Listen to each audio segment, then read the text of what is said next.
I glared at the woman who had helped my wife get off her buddy. What's wrong with you, Dee? I thought you were our friend. We agreed on what it meant if a spouse cheated. But now this? Just because he's famous? You think you'll get over it quickly? I always thought you were a bit dumb, but I underestimated you. Do me a favor.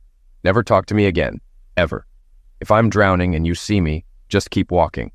I'd rather die. Get away from me. She looked dazed. I'd never spoken to anyone in our circle like that before. I turned to leave, but was stopped by a huge bouncer. Is the night over already? Get out of my way. He smirked. Drunk and belligerent. For everyone's sake, go back to your table and have some drinks. I'll make sure they're on the house. I glared at him until he got nervous. How much is he paying you to intervene? Hopefully a lot, because if you don't move right now, you'll need every penny. His eyes widened. You can't scare me. I'll wipe the floor with you without breaking a sweat. Maybe. But know this, I don't fight fair, and I don't forgive. If you punch me, finish the job because I'll come after you. You'll have to watch your back forever. Maybe I'll hire someone to make sure your career as a bouncer is over. If I can't get to you, I'll go after your family. So you have a choice. Move. He didn't notice as he stepped back.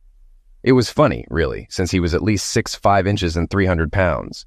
I was 5'11" and 180, and he clearly had a better muscle-to-fat ratio than I did. But I had something he didn't. Pure, unadulterated nuclear rage. It couldn't be beaten. I was almost to the door when someone grabbed my arm. I clutched the hand and spun around, dragging the person with me. When I realized it was Janie, I let her go. I was about to walk away when she grabbed my leg. Don't do this. Think about your kids. I looked at her with all the contempt I could muster. You mean like she did when she slipped out the back door with that idiot? As for family, I don't have one anymore. I'll always be good to my kids, unlike that ex-wife of mine. Maybe I'll file for custody in the divorce. Her actions today prove she's an unfit mother. She let go and covered her mouth with her hand. I made it to the elevator before another shout rang out. Bob, think about this. Are you really going to throw away 10 years because of one night? I looked at my former friend and his gang. I didn't throw away anything. She did. Look me in the eye and tell me you think what she did was acceptable. Every one of you. Look at me. Tell me you don't think what she did was so bad and that if your wife had done that, everything would have been fine. Oops, sorry, Harry. That ship has already sailed. You know she's seeing him again, don't you? Harry glanced at Erica, who hung her head and walked back to the clubhouse. The others were yelling at each other, so I slipped into the elevator. Packing didn't take long. I left Linda's stuff behind. If she wanted it, she could come get it. 30 minutes later, I was discharged and reached the parking lot when I heard them. My friends were waiting for me, arguing, with Eric blocking my car door. Move before I start the car, or you'll be sprawled across the lot. Before he could say more, I punched him in the gut. None of them were fighters, but I was. As a teenager, I had a temper and got into fights, even got in trouble with the law. Counseling helped me control my anger, but right now, I didn't care. I unlocked my car, shifted into gear, and screeched forward, scattering them like quail. I had no idea where I was going or what I'd do. She'd been gone almost an hour, likely with him. I wanted to find them and leave them in a pool of blood, but that was unlikely. He was the top tight end for the local pro football team, key to their championship hopes, with a new $106 million contract. His house would be locked up tighter than Fort Knox. I wasn't a martial arts expert or a former Navy SEAL. I was just a guy in decent shape with no access to wealth or influential friends. As I sat at a stoplight, an idea hit me. If I went forward, there was no turning back. I stopped in front of a late-night diner with free Wi-Fi. I thought about my plan. Social media was the way to get revenge. Linda had accounts on Facebook, Twitter, Instagram, and TikTok. I wasn't tech-savvy, but my niece was. She had just turned 18 and had scholarship offers from Ivy League and technical colleges. I called her, and she was surprised to hear from me so late. When I offered her $500 to help me, she was very interested. Before I could tell her where I was, she texted, "Got it, Unc. We'll be there in 7 minutes." I wondered who "we" was, but as long as she was coming, I didn't care. I went inside the diner and asked the waitress for a quiet booth away from people. Then I asked, "You close at midnight, right?" She nodded. "How many customers do you expect after closing, and how much would a good tip be? 2 of my friends are coming soon, and I'd like the place to stay as crowded as possible. Tell the owner I'll cover any lost profits if we can work here for an hour or two. Plus $200 for you if you keep the sodas and coffee coming." She grinned. "It's the end of February, and it's freezing outside. Anyone who came in is either staying put or already home. I'll close now. I own the place. Give me $403, $200 for me, $200 for the cook, and a tip. Need anything before I send him home?" Just then, my niece walked in with a guy. She looked much different, more put together. I quickly apologized. "Sorry, guys. If I'd known you had plans, I wouldn't have asked. My request might seem crazy, but hear me out. Let me explain what happened." When I finished, they were shocked. Nanette hissed indignantly. "So your wife, my aunt, ditched you at a club to spend the night with some superstar and your friends covered for her? What kind of people are these?" "They're actually her friends from high school and college. She was thrilled when my company moved us here. She couldn't wait to leave Chicago. I thought we shared the same values, but I was wrong. We're no longer friends. Let me tell you what I want to do, and you can tell me how bad an idea it is and what trouble I'll get into." I explained my plan, and Eric and Nanette burst into laughter. When they calmed down, Nanette asked Eric to get the black box from the car. It turned out to be an unregistered laptop she had modified. "No one will be able to trace it. I'll call stations worldwide without being on hold for more than half a second. I've been perfecting this since I was 13 and kept it secret until I could patent it. That's why all these schools are chasing me, and the military offered a lucrative deal to skip college and work for them." Nanette asked questions while setting everything up. "Got it," she exclaimed, showing me my wife's Facebook screen. "I'm in. Let the chaos begin." They scrolled through her posts, asking about different people, while Nanette took notes. When a picture of her best friend with a strange coordinator popped up, I almost lost it. I gave Nanette the names of my so-called friends who were with us. She had all their accounts up in minutes. Nanette grinned at me. "Ready to see what Dee's hiding?" "Make it as disgusting as possible." Eric was quiet for a moment. "Are you sure about this? Once we start, there's no turning back. You're throwing a grenade into your marriage." "I'm sure. Ever since this started, it's all I think about. There's no way I could live with her again." She threw the first grenade. "I'm going to DEFCON 4 and considering nuclear options. Get started." Nanette began typing, pretending to be my wife. "Exciting update. I have officially joined the CCC, the Celebrity Club. I'm with Mark, who has a really tight end and knows how to ram it in. So proud he picked me. Thanks to my girlfriend for covering with my husband while I slipped away. I've done the same for her before. Remember the girls' weekend in Atlantic City? Dee, you scored with a hockey player who knows how to score. Haha." Nanette added a bunch of smiley faces, then continued. "Right now, we're resting at halftime. We'll start the second half soon. Hopefully it will go into overtime." She then forged messages from the women at the club, giving high fives and saying they couldn't wait for their turn with the stud. Janie chastised her husband for being a pushover. "He doesn't have to be rich, just strung out and last more than 5 minutes." Nanette posted pictures of the guy and Linda. Despite it being almost midnight, notifications were lighting up as people saw the posts. Phones were probably ringing in her social circle. Nanette then lit up Instagram, Twitter, and TikTok. I wasn't worried about my wife getting calls. She likely had her phone off and wouldn't be interrupted.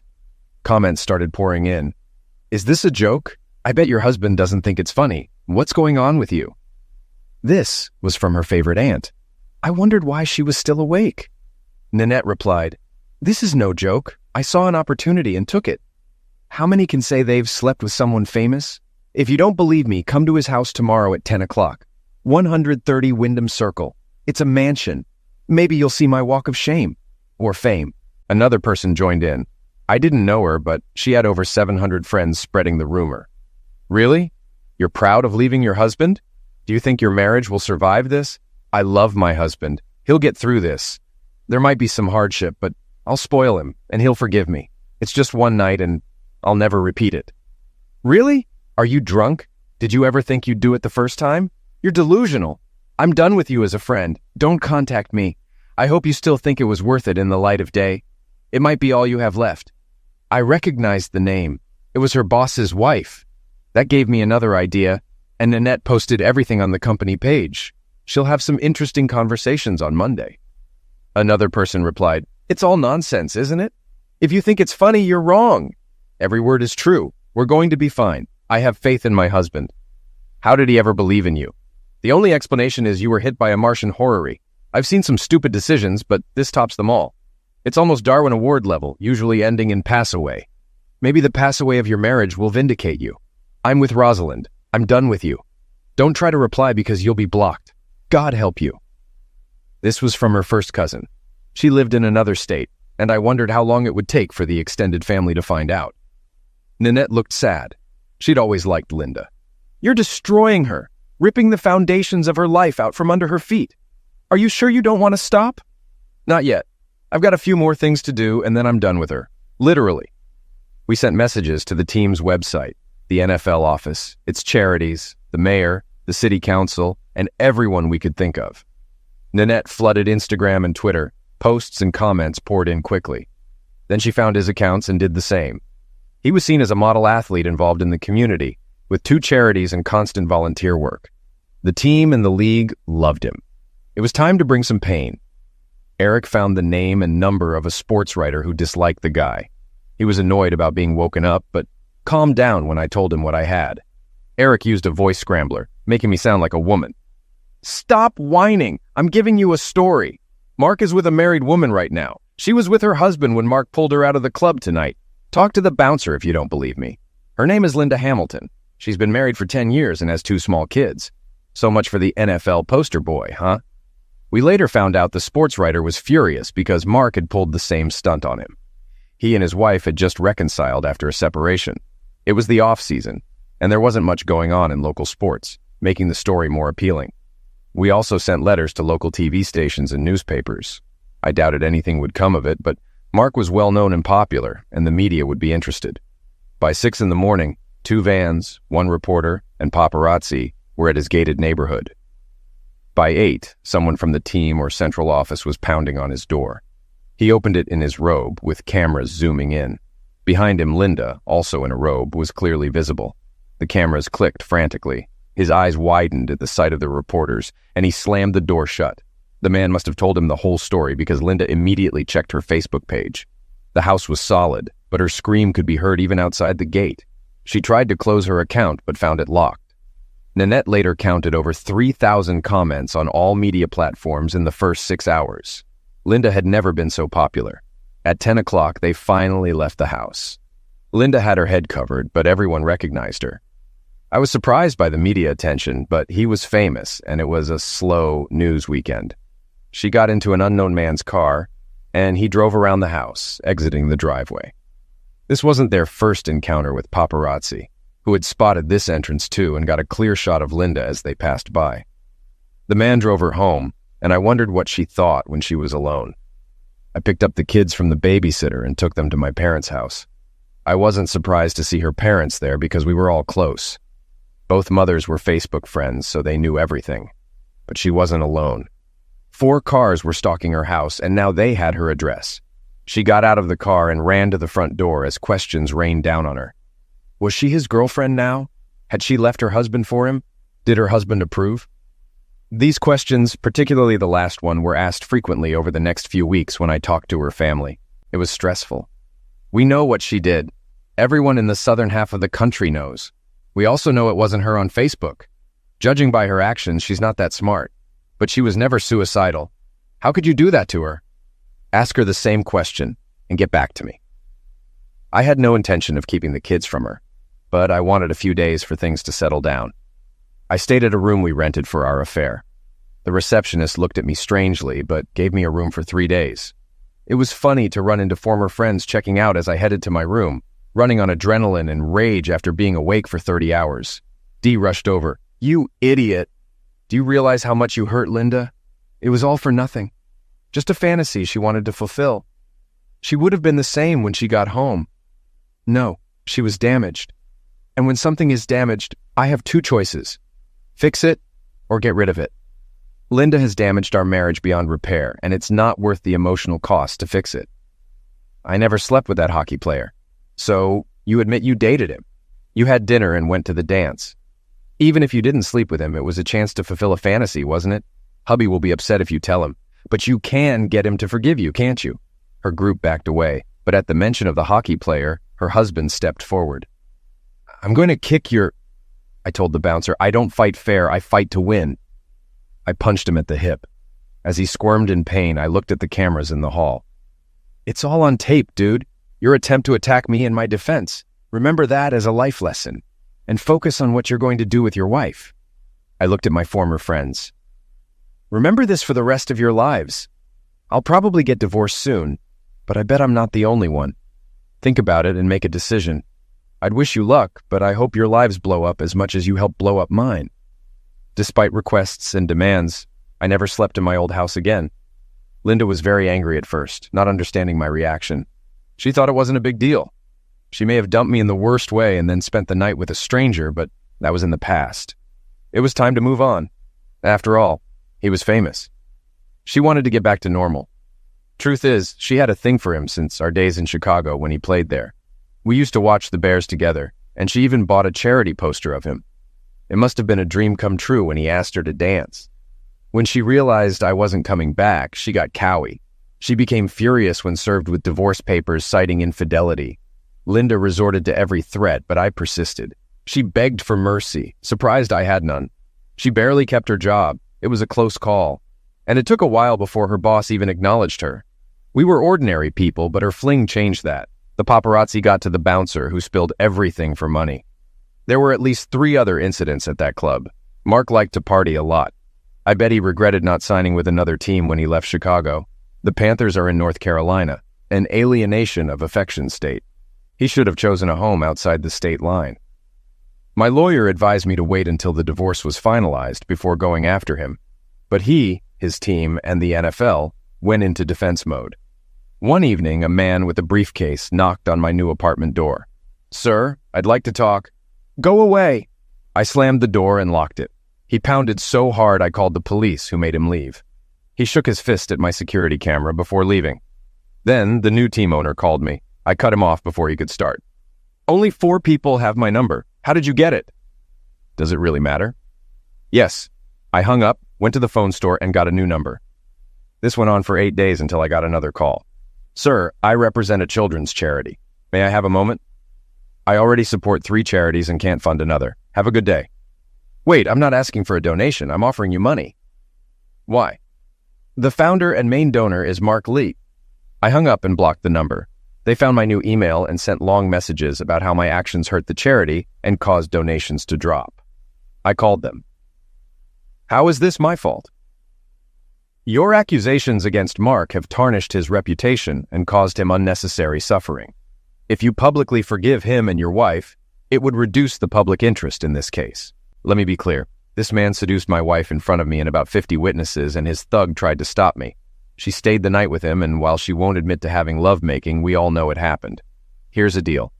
Have him publicly admit he had lovemaking with my wife knowing she was married, and I'll consider it. That wouldn't be in anyone's best interest. Can't we persuade you to let it go? That problem isn't going away. It's just getting worse. If he donates all his money to create time travel, then we'll talk. Until then, if he thinks things are bad now, wait a few days and never contact me again." "What are you—" I complained to Eric and Nanette about not being able to slam down my cell phone, which gave them an idea. They created an app that made an old-fashioned phone slam sound when you hung up. They patented it and charged $1 per download, putting me on the paperwork saying it was my idea.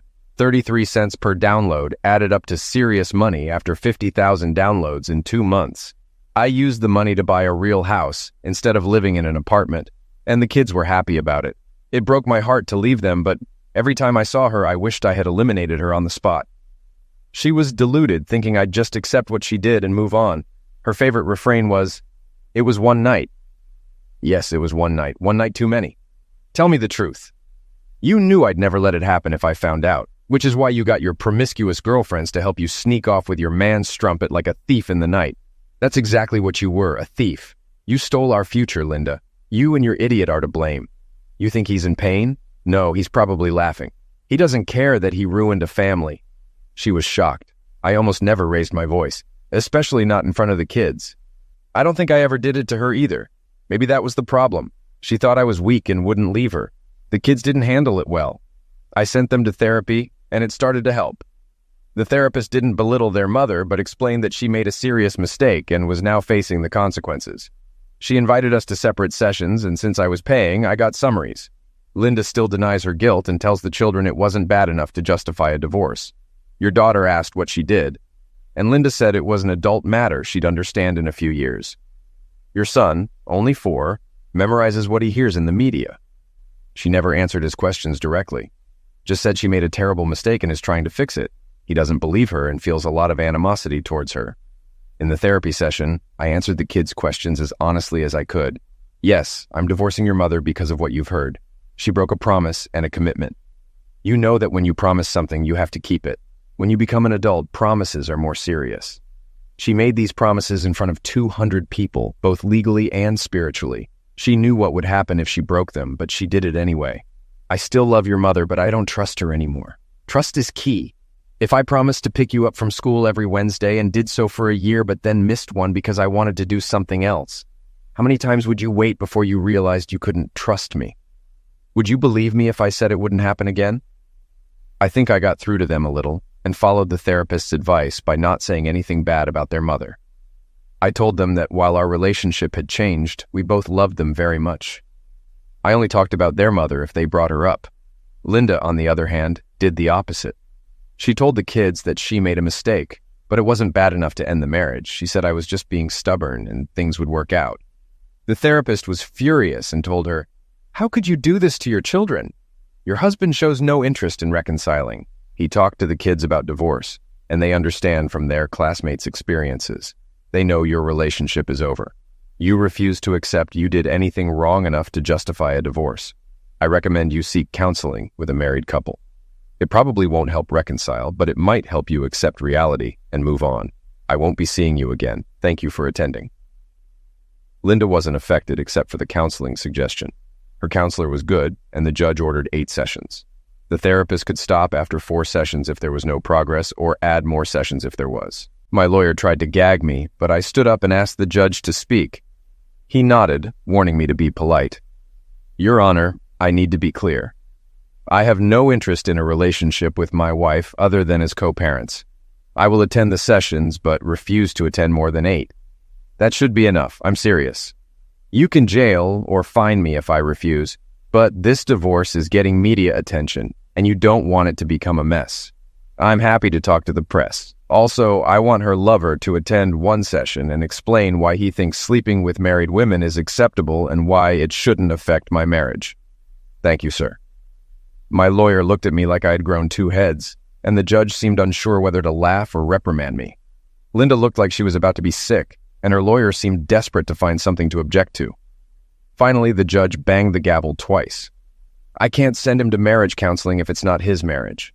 I'll draft a letter requesting consideration, but don't hold out much hope. Your attorney might say it's legal to require him to appear in court, but that's up to you. Submit a list of therapists or get one from the court, and I want sessions to start in 2 weeks, twice a week, so it will be over sooner. If anyone misses a session, I won't threaten jail, but I will declare the session valid and not allow rescheduling. Ordered. Bailiff, proceed to the next case." Linda was not happy. She confronted me at the car, looking determined. "This has to stop. Please, this isn't what I wanted." I knew talking without our lawyers was a bad idea, but curiosity got the best of me. "What did you think would happen?" "I thought you'd be angry, but love me enough to get over it. It was one night. All the years we've been together, our family, our kids, it wasn't worth throwing away for one night. It wasn't just one night. It was every night for the rest of our lives. What you did was cold, calculated, and utterly disrespectful. You left me humiliated in front of our friends. Some of them even helped you sneak away. Before that night, I would have bet my life that you loved me and our children. Not anymore. We're done, and no amount of counseling will fix that. I'll see you at the first session." "Wait, I need a favor." "What favor?" "It's about Mark. Could you cut him some slack? It's affecting his charity work. Think of the children." "You mean like you and him thought about ours that night? I don't care about his charities, and soon his charity will be the least of his problems." "Will you tell me how you know that?" She looked guilty. "He called me." "He did? How did he get your number?" Her face reddened. "You gave it to him that night, didn't you? In case he wanted to repeat the performance." "I didn't. I don't know why I gave it to him. I just did. I should have known you wouldn't help." I laughed and got in the car, amazed at how foolish she'd become. During all this, I faced constant pressure to be reasonable. The league, the team, every organization linked to football, its charities, and even several sports talk shows were all on my case. My boss, a big team fan, also pressured me.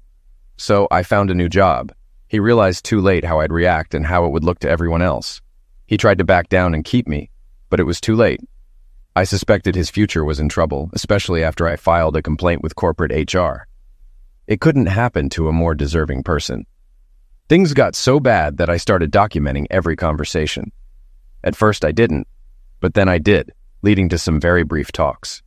The sportscaster who called me the night it all started invited me on his top-rated radio show. I dropped a few bombshells, including snippets from various conversations. One big hit was a line about a team owner who got outraged and threatened to sue me. The sports announcer barely held back laughter. "You can't see him, but my guest is nodding his head. He doesn't even seem impatient. Anything you'd like to say?" I nodded as the microphone turned on and laughed. "What are you going to sue me for? Telling the truth? In this state, it's legal to record conversations without notifying the other person. It's called one-party consent. Besides, I won't use this conversation in any legal matter unless you insist. My attorney says we have grounds to accuse you, the team, and the League of Molestation and mental anguish. Do you have anything else to say?" He hung up. The program was picked up by several syndicated shows and briefly made national news. I never heard from them again. Mr. Mark found that the press ignored him unless it was about the divorce. Used to being treated like a hero and the center of attention, this frustrated him greatly. Despite his lawyer's advice to stay quiet, he snapped and did something foolish. He came after me at my house. I immediately installed a state-of-the-art security system, ironically one he had advertised. He was right. It was worth it. One night, there was a knock on the door, and my doorbell camera showed 3 large, unhappy-looking men on my porch. With my kids inside, I pressed the silent alarm button, which alerted the police. They called immediately. Many people set it off by accident. "Sir, this is emergency service. Did you send out the alarm?" "Yes, there are 3 large men on my porch." "3 men?" "Yes, and they don't look happy. I didn't open the door and now they're pounding on it, demanding to be let in. Sir, we have a car 4 minutes away. Do not open the door if you fear for your safety." I thanked them and waited 3.5 minutes before opening the door, keeping the storm door locked. "What can I do for you?" "Mark sent us to reason with you. Drop all legal action against him immediately.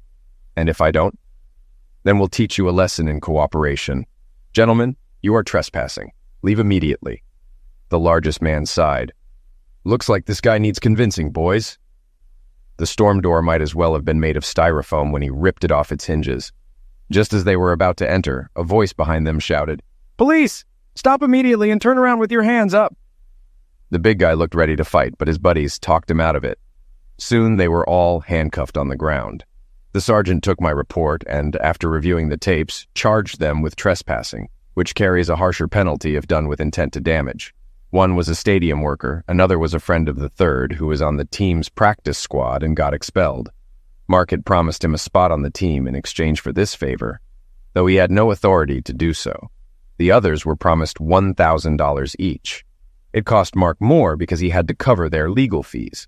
They pleaded guilty and received hefty fines, which Mark had to pay. Mark went to court for orchestrating it, and, despite his status, couldn't avoid consequences. His lawyers reduced the charge to a misdemeanor, resulting in a $5,000 fine and 200 hours of community service. TMZ caught him in an orange vest picking up trash, and the video got 600,000 views in a week. Linda became the most expensive woman he ever pursued. Some fans turned against him, and although it wasn't shown on TV, signs appeared in the stands. As the new season began, it affected his play. One group displayed a banner saying, "Put someone's wife on the goal line. It will make him focus." Stadium security took it down, but the video went viral with 750,000 views in 2 days.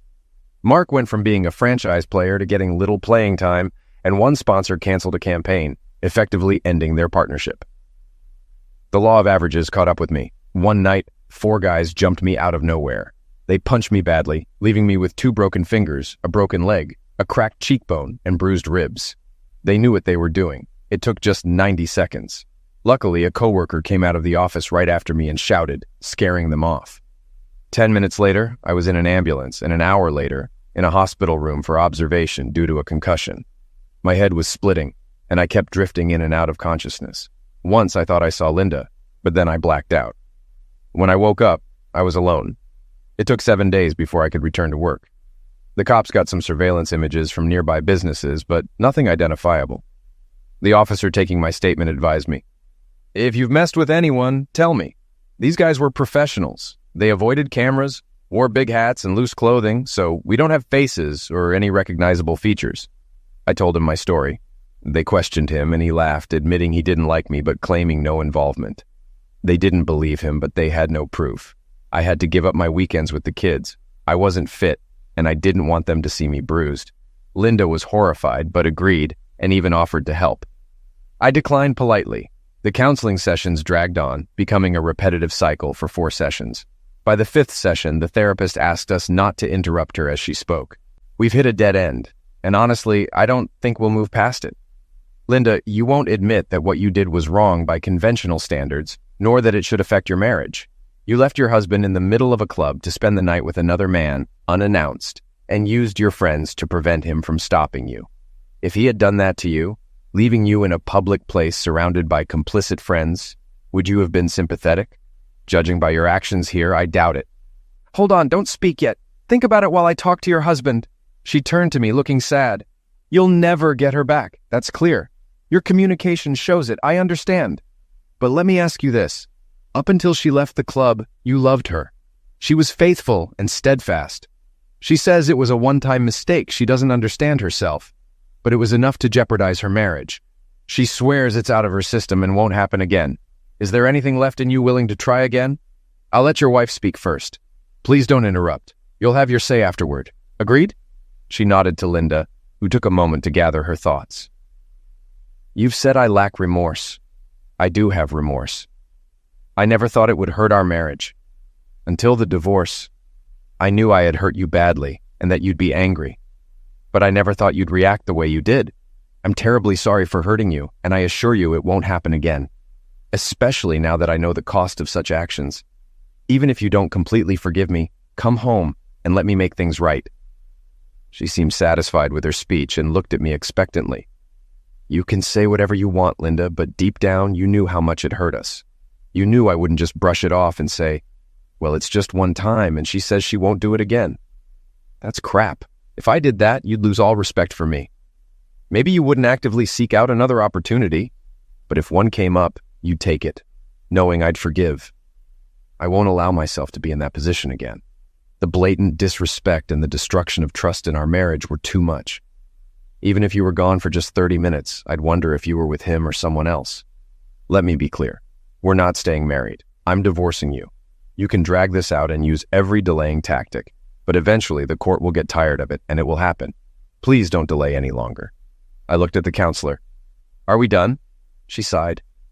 "Yes, I will submit my report to the court by Wednesday, stating the marriage is irreversibly broken and recommending they grant the divorce. No, I'm not giving up. Please, darling, think of the children. I am thinking about the children. I think about them every day. I don't have them. Tell me, Linda, if the kids were so important to you, how many times did you think about them while he was with you in his mansion? Was the trip worth it for you? Maybe for the rest of your family who hasn't faced the real world? Not so much. Face it, Linda. You screwed up. Pun intended. See you in court." I think the consequences of her actions eventually caught up with her.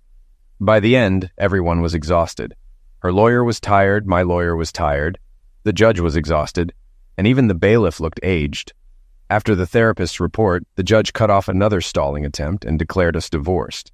Linda walked out without a word, and my lawyer grinned when I asked, "Now?" He grinned like a rabid mountain lion. "Yes, now." The next day, Mr. Mark was sued for alienation of affection. He didn't have to sign with the Panthers or buy a house in North Carolina. I'm told his outcry was epic. He can't do it, his lawyer sighed. Unfortunately, he can. It's still on the books in North Carolina. Yes, it's an archaic law that should have been repealed, but it hasn't been. My advice is to settle quickly to avoid more notoriety.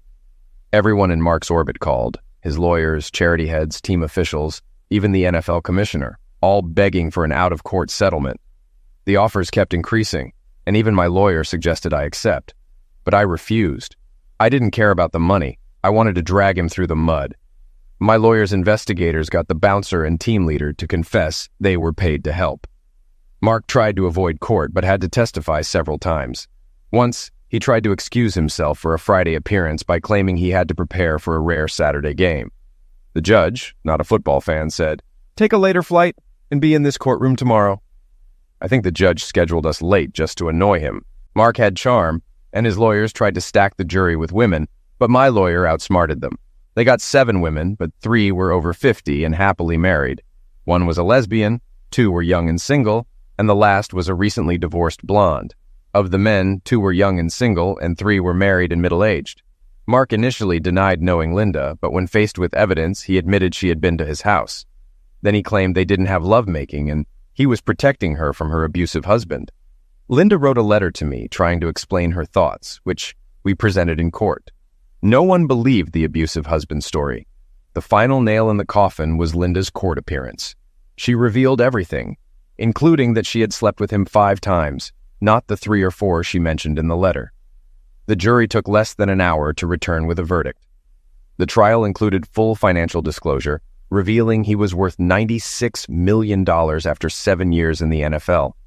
My lawyer nearly fainted when I was awarded $30 million, the highest in the state's history, surpassing the previous record of $8.8 million. The law allowed up to 1/3 of the defendant's assets to be awarded, although cases of this magnitude were rare.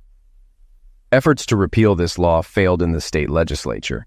His lawyers initially planned to appeal, but eventually convinced him to settle, dropping the appeal a month later. There was a loophole that if his fortune grew during the appeal and he lost, the amount would be adjusted accordingly. Shortly after the verdict, he received a huge contract payment. The day after my award, my attorney filed 4 more lawsuits from other married and divorced individuals. 2 marriages had ended in divorce, 1 was still shaky, and another couple jumped on board for a settlement. The divorced wives, including Linda, filed separate lawsuits and quickly settled for $4 million each. Despite these settlements, he was left with tens of millions. The saga wasn't over. It turned out he had an affair with a teammate's wife and a one-night stand with another's. When this came to light, several players intentionally messed up during a game, leading to him getting punched 3 times, with the last slap putting him out through concussion protocol. Everyone realized he couldn't continue with the Panthers, so they traded him to Green Bay. He played well, but not spectacularly. The Panthers refused to pay out his contract due to a morals clause, so he got only 20% of what he could have earned. Green Bay gave him a 1-year contract, and when it expired, he moved to Denver for another 1-year, $4 million deal. He played well, but not at his peak, and after his contract ended, he signed a 2-year deal with Cincinnati for $2.5 million, which included strict morals clauses. His play declined, and they didn't renew his contract. By the time it ended, he was 34, injured, and retired to host a radio show with the Bengals for 2 years. After that, he faded into obscurity. Despite everything, he still had about $50 million, a fraction of what he might have had if not for lawsuits and bad publicity. He bought 2 car dealerships in California and was back to his old ways. One spouse took it personally, and now he walks with a pronounced limp. He probably hasn't learned anything. I saw a "Where Are They Now?" feature in a sports magazine showing him at the opening of his 3rd dealership. He had gained weight and shaved his head as he went bald. Despite it all, his past millions would likely still attract women. I considered forwarding the article to Linda. Linda got half of our savings and could keep the house until our youngest turned 18. At that point, she could either buy it or we would sell it and split the profits. She also received child support based on my former salary, and if our kids needed anything extra, they got it. I bought her a new SUV after her car was totaled, ensuring my kids had safe transportation. I sometimes wondered if my multi-million-dollar award bothered her, as she had no access to it. However, Linda wasn't destitute. She received a settlement from her lover and half of my share of an app created by Nanette and Eric from my idea while we were married. The app was popular, especially with phrases like "go to hell" and "don't ever call me again," which sold for $5 each. Linda earned about $30,000 annually for 3 years before the app's popularity waned. I put my share into our kids' college fund, telling them it grew every time someone used those phrases. Due to lawsuits, loss of contracts, and bad publicity, Mark likely lost between $110 and $170 million, making Linda one of the most costly mistakes in history. Dee divorced less than a year after us, and Janie separated from her husband 18 months later. The wives who had already cheated divorced before my divorce was finalized. The rest of the couples stayed together, but I no longer cared and stopped talking to them. 6 years passed, and I occasionally reached for Linda in my sleep, dreaming of our life before the affair. I didn't remarry, feeling shy around women, but I did start dating. I soon realized many women were interested in my money, which made me extremely cautious. Both kids are really into soccer now. My son plays for fun with friends, but my daughter is very serious and talented. Her best friend is slightly better, and I've gotten to know her and her mom through all the sleepovers. Scarlett struggled with confidence due to her psycho ex, who vanished and stopped paying child support. Without telling her, I tracked him down, got him arrested, and the judge ordered him to pay all arrears within 2 years or face jail. This doubled the payments, easing their financial burden. Scarlett didn't know I was behind it. She started smiling more, straightened up, and got new clothes. The change was amazing. Guys began hitting on her, especially after she started wearing tight shorts to games. She grew comfortable with me, and I became her shield. The girls often paired us up, and we began holding hands at events. They frequently stayed over, with the girls sharing a room and Scarlett in the guest room. My money allowed me to buy a nice house on 40 acres with a pond, pasture, and barn. The previous owners loved horses, so we soon filled the place with them. At first, I was apprehensive since I had little experience with horses and found them intimidating. Scarlett, who grew up on a farm, laughed at my fear. After 5 months, I gave in and asked her to find horses for the kids and herself.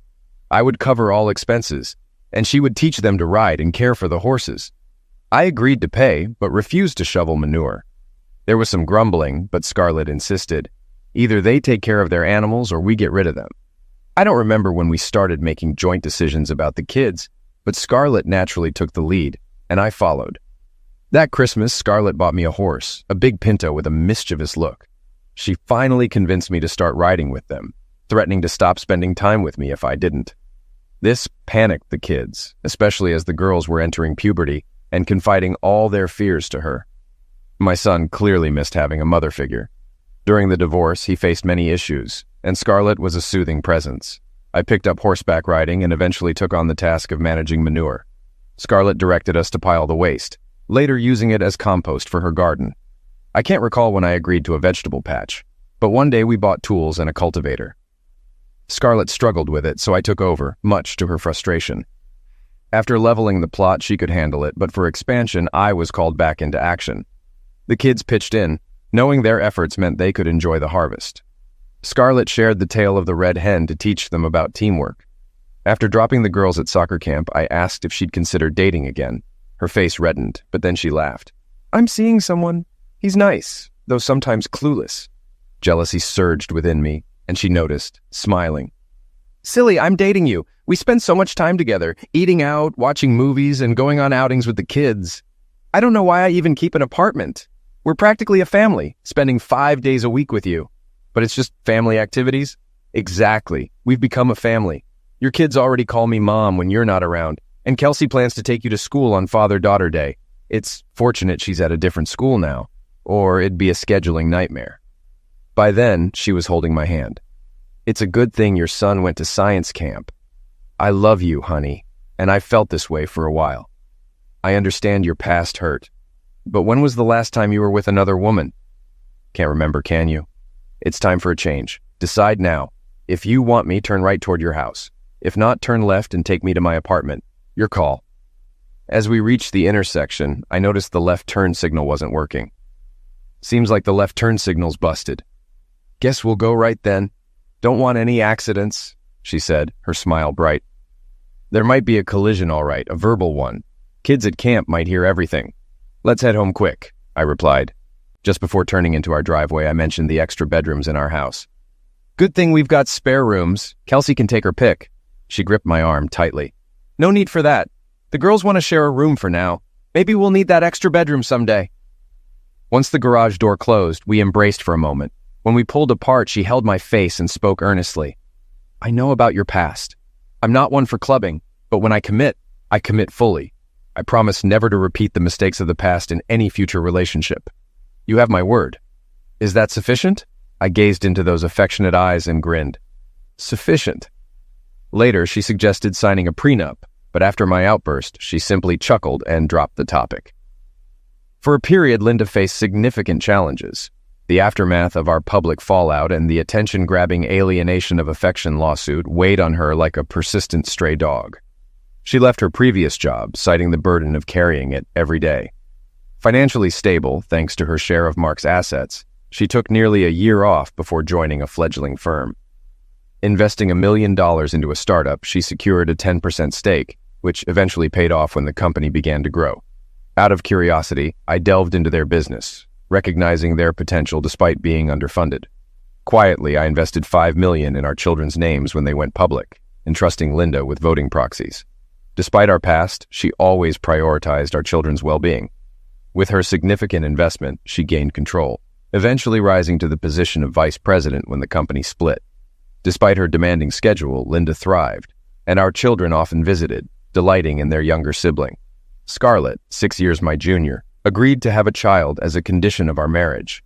Our son Daniel, named after his grandfather, was almost 2, providing Scarlett occasional respite as our older children adored him. At my urging, Scarlett transitioned to being a full-time mother, a demanding role with our 3 teenagers and toddler to care for. Occasionally, I pondered where I'd be if Linda hadn't betrayed me, particularly during restless nights when Scarlett sought comfort in our physical closeness, unlike Linda, who preferred distance. At our son's graduation, Scarlett's husband, bonding with mine over their son's friendship, emphasized the stark contrast between our relationships. Linda's gaze held a hint of sadness. "Can we have a moment?" "Of course. What's on your mind?" "I owe you something, 12 years overdue, an apology. It took me 4 years in therapy to truly grasp the pain I caused you. I'm sorry, sincerely. Even after counseling, I can't explain why I did it or thought it was acceptable. I was blinded by anger after our divorce, unable to see the gravity of my actions. In my distorted reality, it seemed inconsequential. I had an opportunity with a famous person, and I took it without hesitation. I expected you to be proud." As I gazed at her, she smiled. "Reality didn't hit me until much later. After 2 years of therapy, my counselor prompted me to consider your perspective. Remember our lists of celebrities we'd fantasize about?" Anne Hathaway immediately came to mind, my long-standing crush. I chuckled. "Yeah, she's always been a favorite of mine. Time's been good to her." Then, my therapist asked how I'd feel if the roles were reversed. If you had the chance to be with her, left with her, and returned as if it were trivial. Initially, I laughed it off, believing you'd never do such a thing. But as she made me envision it, I felt a surge of anger. That's when it hit me. I'd done the same to you in reality. So here's my apology. I was wrong. You had every right to leave me. If the situation were reversed, I wouldn't have trusted you again, no matter your assurances. If only I knew then what I know now, I'd have responded differently. I appreciate that, Linda. It brings some comfort. Reflecting on it later, I considered the analogy. Water under the dam doesn't flow back. Rebuilding burned bridges is a challenge. You make do with life's challenges using what you've got. With Linda, I had much, but with Scarlett, I have it all.